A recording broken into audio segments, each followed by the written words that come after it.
ఏంటి ఈరోజు మనం ఇడ్లీ రవ్వ కానీ బియ్యం రవ్వ కానీ ఉపయోగించకుండా హెల్దీగా చక్కగా చాలా టేస్టీగా ఉండే బ్రేక్ఫాస్ట్ చూద్దామండి. ఇది మనం జొన్నలు ఉంటాయి కదండి, మనకి జొన్నలతో తయారు చేసుకునేది. నెక్స్ట్ మినపప్పు కలిపి నిజంగా చాలా చాలా టేస్ట్గా ఉందండి. అప్పటికప్పుడు చేసుకోవచ్చు, పులియబెట్టకుండా కూడా చేసుకునే అంత సింపుల్ వేలో చెప్తాను. ఎలాగో ఒకసారి చూడండి, చాలా బాగుందండి. ఈ ఊతప్పం బాగుంది, ఇడ్లీ కూడా చాలా చాలా టేస్ట్గా ఉంది. జొన్నలు ఒక గ్లాస్ తీసుకోవాలండి మనం. అలాగే పుట్టు మినపప్పు కానీ మామూలు మినపప్పు కానీ మన దగ్గర ఏ పప్పు ఉంటే ఆ పప్పే తీసుకొని శుభ్రంగా 2-3 సార్లు వాష్ చేసుకొని నీళ్లు పోసి నానబెట్టుకోవాలండి. రెండు విడివిడిగా నానబెట్టుకోవాలి. ఒక 4 గంటలు నానిపోయిన తర్వాత పుట్టు అంతా తీసేసుకోవాలండి. కొంచెం అక్కడక్కడ ఉంచుకోవాలి, మరి పొట్టు తీసేయక్కర్లేదు, కొంచెం అలా ఉంచుకొని.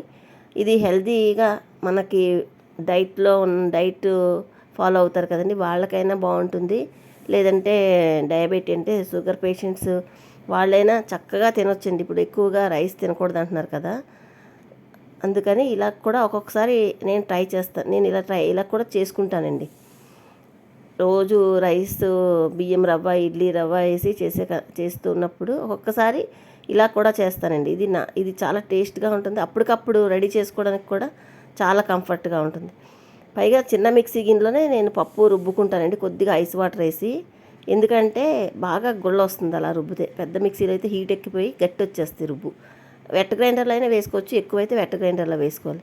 అలా మినపప్పు ఫస్ట్ రుబ్బేసి తీస్తాను కదండి. ఇవి జొన్నలండి. దీనికి వాటర్ వేయకుండా అలా రుబ్బుకుంటే మురుములా వస్తుందండి, చిన్నది గరుగ్గా వస్తుంది అన్నమాట. మనం రొట్టె కాల్చుకోవడానికైనా ఇడ్లీకైనా కరెక్ట్గా బాగుంటుంది. అదే మెత్తగా నీళ్లు పోసి రుబ్బేస్తే మెత్తగా అయిపోయి మనకి ఇడ్లీనేమోని ఇలాగ అంటుకుంటున్నట్టు ఉడుకుద్ది. ఇలా అయితే మురుములా వస్తుంది. మనం రవ్వ ఎలాగైతే ఉంటుందో సేమ్ అదే రవ్వలాగే వస్తుంది. కొంచెం తడి పొడిగా ఉండి చక్కగా నలిగి సేమ్ రవ్వ, మనం ఇడ్లీ రవ్వ కానీ వరినొక్క కానీ చేసుకుంటాం కదా, సేమ్ అలాగే వస్తుంది. అలాగా అదంతా ఆ జొన్నలు కూడా అలా ఆడేసుకున్న తర్వాత రుచికి సరిపడగా సాల్ట్ వేసి పిండి మొత్తం కలుపుకోవాలండి. ఇది నైట్ ఉంచేసి మార్నింగ్ పెట్టుకుంటే మనం పులిసిపోయి ఆల్రెడీ గుళ్ళదేరిపోద్దండి. నేను అప్పటికప్పుడు రుబ్బుకొని అప్పటికప్పుడు చేస్తున్నాను కనుక దీంట్లోకి ఒక చిన్న ఈనో ప్యాకెట్ ఉంటుంది కదండి మనకి, ఆ ఈనో ప్యాకెట్ వేసుకుంటే ఇప్పుడు ఫార్మేట్ అయిపోద్దండి పిండి. అలా ప్యాకెట్ వేసుకొని కొద్దిగా దాంట్లో ఈనో పౌడర్ వేసి దాని మీద కొంచెం వాటర్ వేస్తే చక్కగా కలుపుకుంటే ఫ్లఫీగా అయిపోద్దండి పిండి. చూడండి ఎలా వచ్చిందో, సాఫ్ట్గా ఫ్లఫీగా వస్తుంది. అప్పటికప్పుడు మిక్సీలో రుబ్బుకొని చేసుకోవాలి అనుకుంటే ఇలా తయారు చేసుకుంటే చాలా బాగుంటుందండి. మనకి వెట్ గ్రైండర్ మొత్తం గ్రైండర్ అంతా కొంచెం కొంచెం పప్పులు నానబెట్టిన గ్రైండర్ అంతా వేయలేం కదండి. ఇప్పుడు అది నానుతుంది, ఒక 5 నిమిషాలు నానితే సరిపోద్దండి. ఈలోగా నేనేమోని పచ్చడి చేశాను రైస్లో ఉదయం. అదేనండి, వేరుశనగ పలుకులు కొంచెం కళాయిలో వేయించుకొని వేగిపోయిన తర్వాత పచ్చిమిరపకాయలు వేరుశనగ పలుకులు వేసుకోవాలండి. వేగిన తర్వాత కొంచెం చింత చిగురు అది కూడా వేసి, స్టవ్ ఆపేసాక చింత చిగురు, చిన్న చింతపండు, 4-5 వెల్లుల్లి రెబ్బలు, కొంచెం సాల్టు వేసి పచ్చడి నూరేనండి. ఇది మిక్సీ పట్టాను. ఇది కొంచెం బరగ్గానే ఉండాలి. ఆ వేయించిన క్లిప్ మిస్ అయిపోయిందండి. సో అది చెప్పాను కదా, ఆ ప్రాసెస్లో కళాయిలో కొద్దిగా ఆయిల్ వేసి ఒక చిన్న కప్పుతో శనగ పలుకులు, కొంచెం జీలకర్ర, నెక్స్ట్ పచ్చిమిరపకాయలు వేయించుకొని స్టవ్ ఆపేసిన తర్వాత మనం కొంచెం చింత చిగురు, ఎంత శనగపలుకులు తీసినా అంత చింత చిగురు వేసి చక్కగా ఉప్పు వేసుకొని 2-4 వెల్లుల్లిపాయలు రెబ్బలు వేసుకొని రుబ్బుకొని పచ్చడి రెడీ చేసుకోవచ్చండి. ఇది చిన్న బరకగానే ఉంటుంది. ఆ చింత చిగురు అది వేసిన దాంట్లోనే కొంచెం రైస్ పెట్టి ఈ పచ్చడి వేసి 1 స్పూన్ నెయ్యి వేసి కలుపుకుంటేనండి సూపర్గా ఉందండి. ఆ పచ్చడే ఇప్పుడు నేను ఆ ఇడ్లీకి ఊతప్పానికి కూడా వాడుతున్నాను. చాలా టేస్ట్గా ఉందండి. ఇప్పుడు పిండి రెడీ అయిపోయింది కదండి. ఈ పిండి చక్కగా 5 నిమిషాలు ఉంటే చాలండి, ఫార్మేట్ అయిపోద్ది. ఎందుకంటే మనం ఈనో పౌడర్ వేసాం కనుక. ఒకవేళ మన దగ్గర ఈనో పౌడర్ లేకపోతే బేకింగ్ సోడా కానీ బేకింగ్ పౌడర్ కానీ వేసుకోండి, పర్వాలేదు.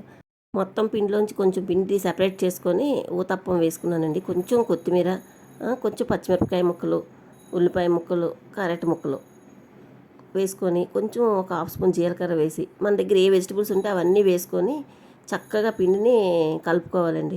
మీకు పిండి చూస్తేనే ఎంత గుల్లగా ఉందో అర్థమైపోయింది కదా పిండి. ఇప్పుడు ప్యాన్ వేడెక్కిపోయింది. 1 స్పూన్ ఆయిల్ వేసుకొని ఈ పిండి వేసుకుంటే చక్కగా ఎంత రుచిగా ఉందంటే చాలా బాగుందండి.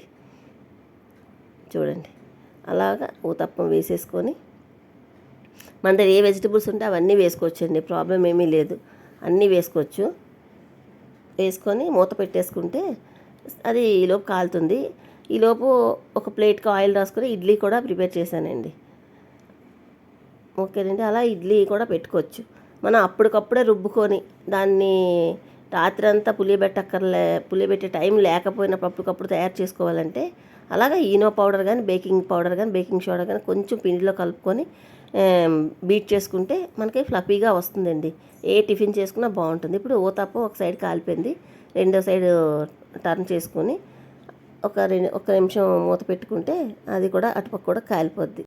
ఒకే రకం పిండితోటి 2 రకాలు చేసుకోవచ్చండి టిఫిన్స్. ఇటు ఊతప్పం చేసుకోవచ్చు, అటు అలాగే ఇడ్లీ కూడా తయారు చేసుకోవచ్చు.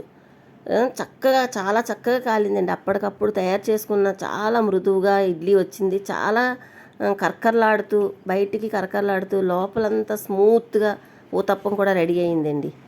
ఇలాగ మనం రైస్ ఎక్కువ ఉపయోగించకూడదు అని అంటూ ఉంటారు కదండి. రైస్ ఉపయోగించలేని వాళ్ళు, ఎక్కువ తినని వాళ్ళు ఇలా జొన్నలతోటి తయారు చేసుకొని ఇడ్లీ కానీ ఊతప్పం కానీ తింటే హెల్త్కి హెల్త్ మంచిది, మనకి కూడా రుచిగా కూడా రెడీ అవుతుందండి. నేను కూడా మాకు రైస్ తినకూడదని ఏం ప్రాబ్లం లేదు, కానీ అడపాదడప ఇలా తయారు కూడా చేస్తూ ఉంటానండి. మీకు ఎలా అనిపించిందండి నా వీడియో? నచ్చితే ఒక్క లైక్ చేయండి. మరిన్ని మంచి వీడియోల కోసం సబ్స్క్రైబ్ చేసుకోండి. థ్యాంక్ యూ ఫర్ వాచింగ్ అండి. బాయ్ అండి.